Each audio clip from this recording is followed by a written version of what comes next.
Je trouve que c'est une bonne question parce que moi, ça fait longtemps que j'enseigne.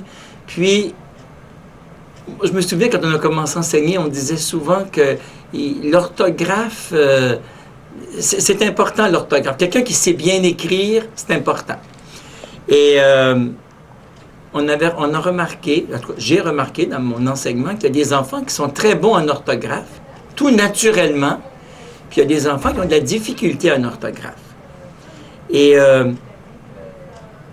on a cru longtemps qu'un enfant qui lisait beaucoup était bon en orthographe. Mais c'est vrai, mais on a cru ça longtemps. On disait que si un enfant lit beaucoup et qu'il voit le mot maison 500 fois, il y a des bonnes chances que quand ça va être le temps de l'écrire, il va écrire le mot maison correctement. Alors vous venez d'indiquer que l'entrée visuelle serait efficace pour construire l'orthographe, c'est ça que vous dites? Mais ça, oui, ça m'amène à mon point.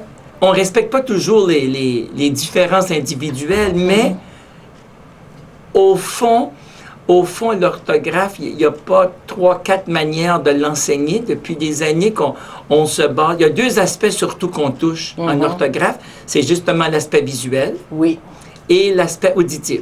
Mais on sait, nous autres, que l'orthographe, c'est pas une chose facile. Il faut être réaliste.